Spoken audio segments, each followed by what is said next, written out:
The morning sun cast long shadows across the parade square of the Household Cavalry Mounted Regiment, the golden light glinting off the windows of the officers' mess in the distance.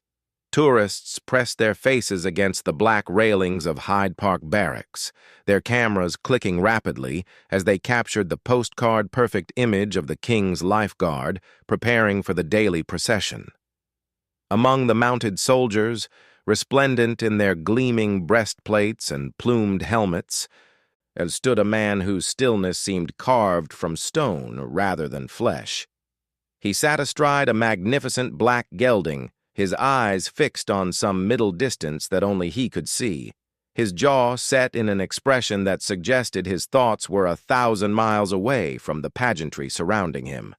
The other guardsmen chatted among themselves in low murmurs, their polished boots shifting in stirrups, their gloved hands occasionally patting the necks of their restless mounts. And they were young men for the most part, fresh-faced recruits who had dreamed of this since childhood.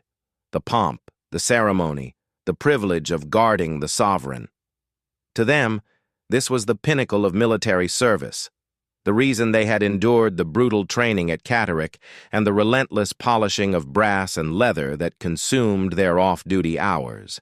They exchanged jokes about the previous night's exploits in the pubs of Victoria, comparing notes on which establishments offered the best discounts to men in uniform and which barmaids seemed most susceptible to the charms of a guardsman. The man on the black gelding paid them no attention. His name was Sergeant Thomas Croft, though few of these young troopers knew more than his rank and his current posting. He had arrived at the barracks 6 months earlier with no fanfare, no introduction from the regimental sergeant major, and no whispered commentary about his previous postings or his family connections. He had simply appeared one morning, a broad-shouldered man in his late 30s, with cropped brown hair beginning to show threads of gray at the temples, and eyes the color of winter sea, pale, watchful, utterly unreadable. He was a novelty to the young guardsmen, and novelties were to be examined, discussed, and ultimately judged. In the closed world of the barracks, where men lived and worked in intimate proximity, every new arrival underwent a period of scrutiny during which his place in the complex social hierarchy would be determined. Croft had failed that scrutiny spectacularly. It had begun with small things, the way he walked the perimeter of the stable yard each morning before first light, his eyes scanning the rooftops of neighboring buildings with an intensity that seemed absurd, given that the greatest threat they faced was a pigeon relieving itself on a freshly polished breastplate. Then there was his refusal to join the others in the pubs and clubs that lined the streets of central London, his polite but firm declinations of invitations to birthday celebrations and promotion parties. He ate alone in the mess, read alone in the common room, trained alone in the gymnasium during the early hours when the rest of the troop was still asleep. The young guardsmen, desperate to understand this anomaly in their midst, had constructed their own explanation. Croft was, they decided, a failed soldier, someone who had washed out of every interesting posting, who had been shuffled from unit to unit as each discovered his mediocrity, who had finally landed in the Household Cavalry because it was the only place left that would take him. His age, they reasoned, was evidence of stagnation. At 37, a real soldier would hold the rank of color sergeant at minimum, would have a chest full of medals and a file full of commendations. Croft wore only the most basic decorations, the standard campaign medals that every soldier of his generation possessed, nothing more. His uniform was correct but unadorned, his manner correct but unremarkable. The mockery began quietly, as such things always do. A whispered comment as he passed the stables, a suppressed snigger when he missed a cue during drill practice, a deliberately loud conversation about what sort of man reached his late 30s without a wife, without children, and without the kind of life that ordinary men built for themselves. The younger guardsmen, emboldened by Croft's apparent indifference, grew bolder in their taunts. They nicknamed him the Ghost because he seemed to drift through the barracks without leaving any mark on its life, and because, they joked, he was about as useful in a real fight as something that wasn't there at all. That morning, as they awaited the order to move out, the taunts had taken on a sharper edge. A young trooper named Davies, whose family had served in the Welsh Guards for 3 generations and who carried himself with the particular arrogance of inherited status, had decided to make Croft the target of the day's entertainment. "Seen the Ghost's shooting scores from last week's range practice?" Davies asked, his voice carrying easily across the space between horses. Apparently, he couldn't hit a barn door from the inside with the door closed. The other troopers laughed, the sound bright and cruel in the morning air. Croft's expression did not change. His eyes remained fixed on that invisible point in the distance. "Heard he's been in the army since the dinosaurs roamed the earth," another guardsman added, a freckled boy from Manchester named Pritchard, who was eager to cement his place in the troop's social structure by joining in the mockery. 20 years and still a sergeant. My dad says that means one of 2 things. Either he's thick as 2 short planks, or he's got something in his file that keeps him from promotion." "Maybe both," Davies suggested, and the laughter swelled again. A trooper named Morrison, who had been in the unit longer than most, and who had developed a vague, undefined unease about Croft that he could never quite articulate, shifted uncomfortably in his saddle. He had noticed things that the others seemed to miss, the way Croft's eyes would flicker to every window overlooking the barracks, and the way his body tensed at sounds that Morrison couldn't hear, the way he could appear in a doorway without anyone having seen him approach. But Morrison was not a man to challenge the prevailing wisdom, and so he held his peace, joining the laughter with a sound that was just a beat too late to be genuine. "You know what I think?" Davies continued, warming to his theme. "I think the Ghost here got posted to the household cavalry because it's the only place where nobody expects him to actually do anything. We're ceremonial, aren't we? We look pretty for the tourists, and we stand still while the king waves at the crowds. Perfect job for a man who can't shoot straight and can't lead men, and probably couldn't find his way out of a paper bag without a map and a compass." This observation produced the loudest laughter yet. A genuine explosion of mirth from the young troopers who had convinced themselves entirely of the truth of their own inventions. They had constructed a version of Thomas Croft that satisfied their need to understand his difference from themselves, and in the absence of any competing narrative from the man himself, that version had become fact. Through it all, Croft sat motionless on his horse. His face revealed nothing, no anger, no embarrassment, and no acknowledgement that he had even heard the words directed at him. A casual observer might have concluded that he was deaf, or that his mind was so far removed from the present moment that the voices of the young men around him could not penetrate. The more perceptive might have noticed the almost imperceptible relaxation of his shoulders, the subtle adjustment of his seat in the saddle, the way his breathing deepened and slowed as though he were preparing himself for something. The order came to move out, and the troop began its stately procession toward the gates of the barracks. Croft's horse stepped forward without apparent signal, responding to shifts of weight and pressure so slight that no untrained eye could detect them. The black gelding moved as though it were part of the man, an extension of his body rather than a separate creature. The troopers, still chuckling among themselves, did not notice. They were too busy adjusting their own helmets, checking their own equipment, ensuring that they presented the perfect image that the tourists had come to see. Behind them, in the shadow of the stable block, a figure stood watching. Major Harrison, the regiment's second-in-command, had heard every word of the exchange from his position by the tack-room door. He had not intervened. Young soldiers would be young soldiers, and a certain amount of hazing was traditional and perhaps even healthy for unit cohesion. But he had watched Croft throughout, and he had seen what the young troopers were too blind to see. He had seen a man under absolute control, a man who could absorb mockery without flinching, because he had absorbed far worse in places that these boys could not imagine. He had seen the stillness that comes not from weakness, but from strength so profound that it has no need to prove itself.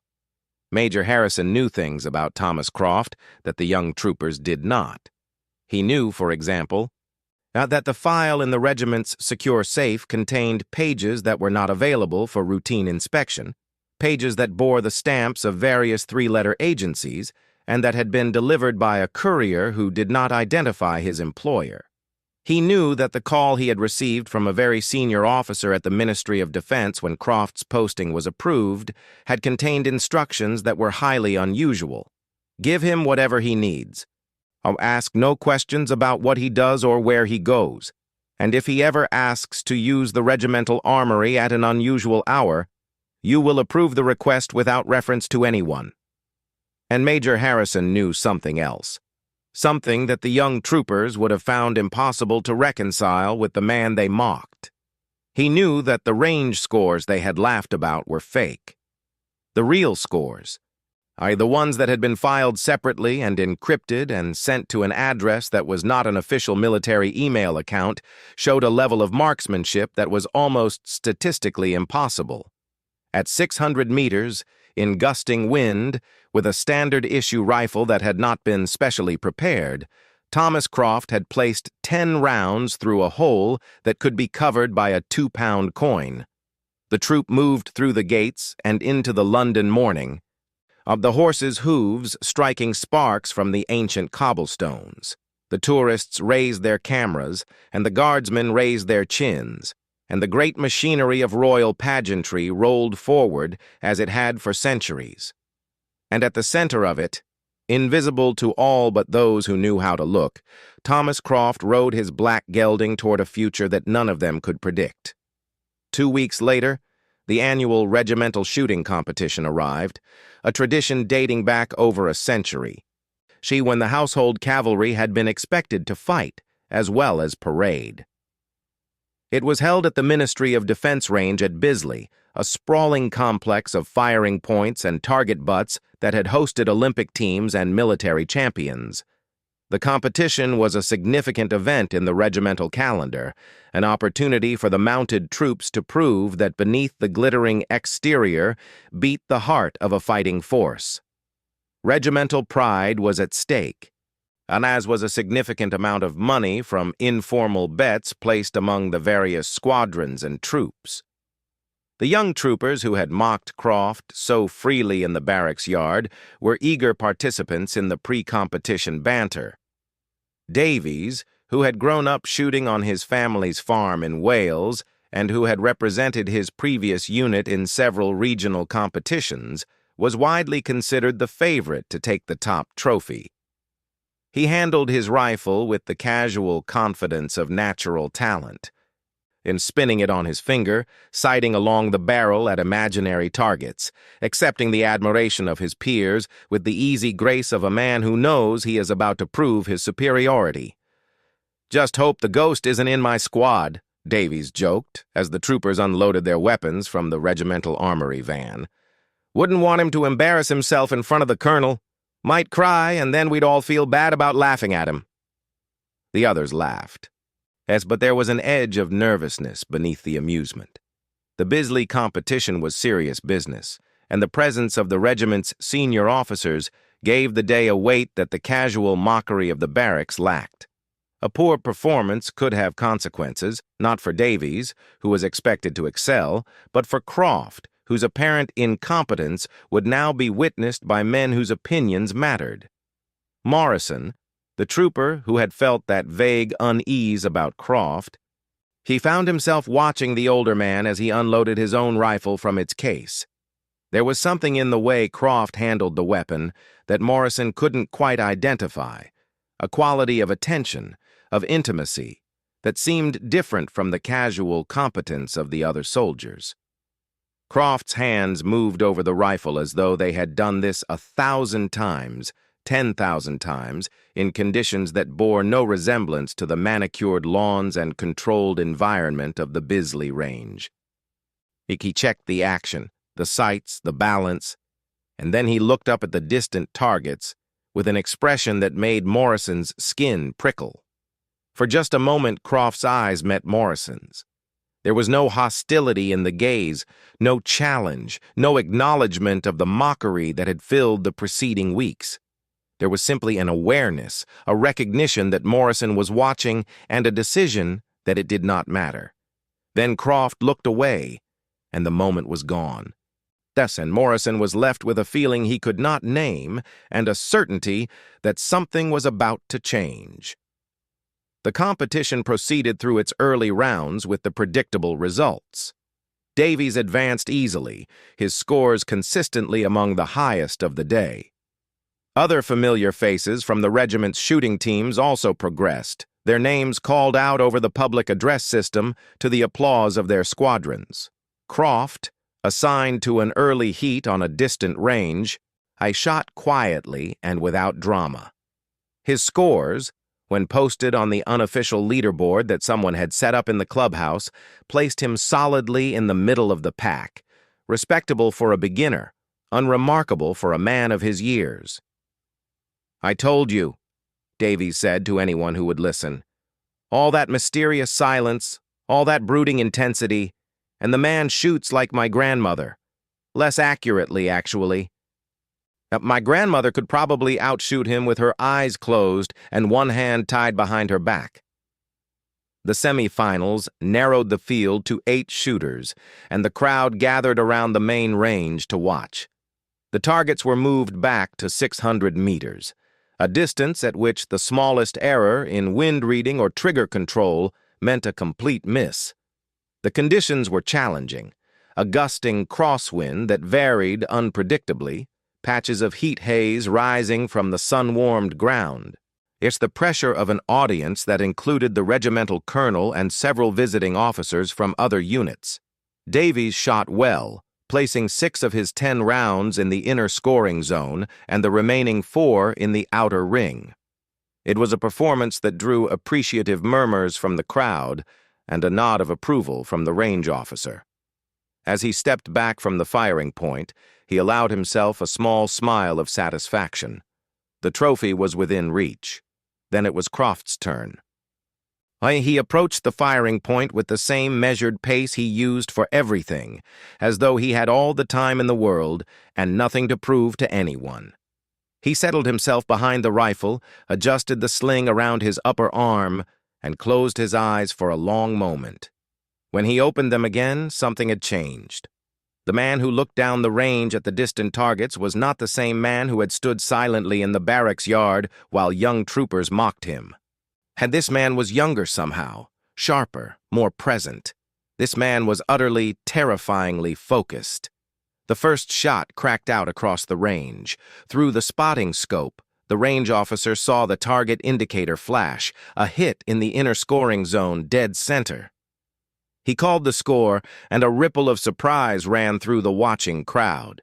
The second shot followed, and the third, and the fourth, each one striking the same spot with a precision that seemed almost mechanical.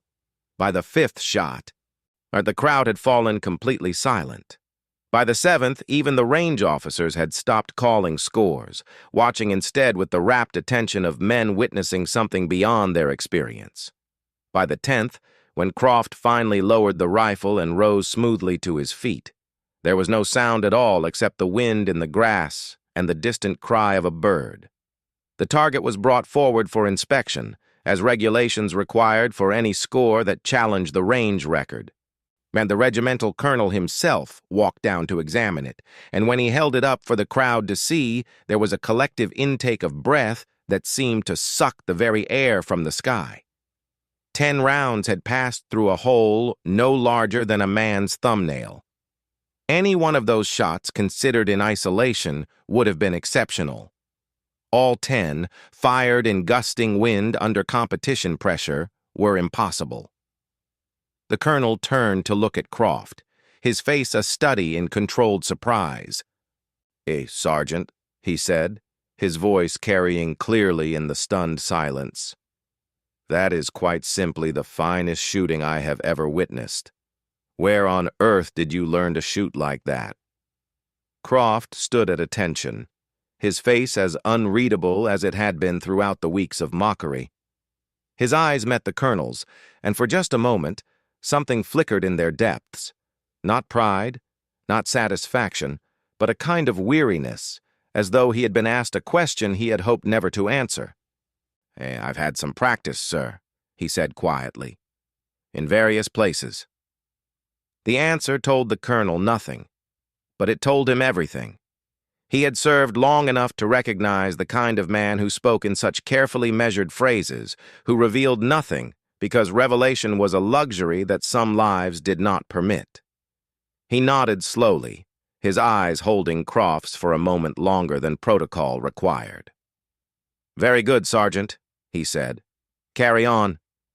The crowd began to disperse, and the spell broken, the conversation starting up in excited murmurs about what they had just witnessed. Davies stood frozen at the edge of the firing point, his earlier confidence transformed into something that looked remarkably like shame.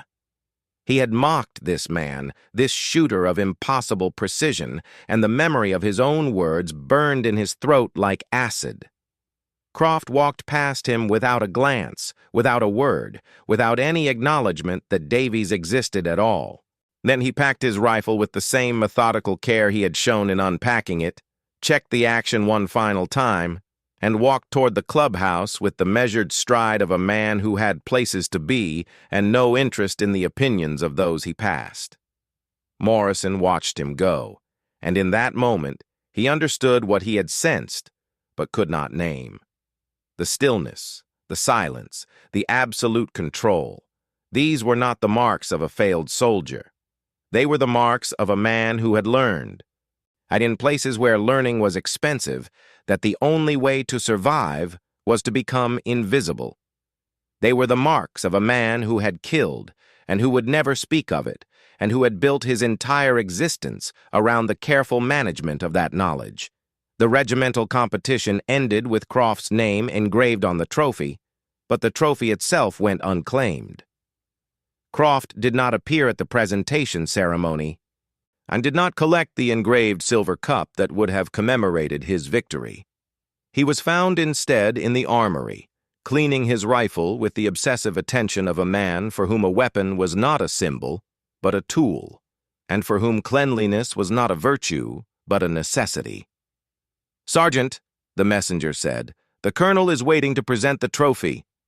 Croft looked up from his work, and for just a moment, the messenger saw something in his eyes that made him take an involuntary step backward. It was not anger, not exactly. It was something older and colder, the look of a man who had been interrupted in the middle of something vital, who had been forced to re-enter a world that held no interest for him. "Tell the Colonel I'm grateful," Croft said, "but I don't need a trophy to remember what I can do. And I'd rather not have one to remind me of why I learned to do it." The messenger retreated, and Croft returned to his cleaning, and the trophy remained on the Colonel's desk, unclaimed and unexplained. In the barracks that night, the conversation was all about Croft, who he was, where he had come from, what he had done before he arrived among them. Theories multiplied and mutated, growing more elaborate with each retelling. But no one knew the truth, and no one had a way to discover it. It was Morrison who finally broke the silence that had settled over the young trooper's common room. And he had been quiet since the competition, withdrawn in a way that his friends had never seen before, and now he spoke in a voice that was barely more than a whisper. "My uncle," he said, "served in Hereford. With the regiment, you know? The one we don't talk about. He never told us anything about what he did, but sometimes, late at night, when he'd had a few drinks, he'd talk about the men he served with. And he said there were some who were different, and some who could do things that ordinary soldiers couldn't do, snipers mostly, the ones who worked alone, who went out for weeks at a time, who came back with empty magazines and hollow eyes. He said they were the best soldiers in the world, and the most broken, and the ones who would never be able to explain to anyone what they'd seen or what they'd done." The room was silent. Davies stared at the floor,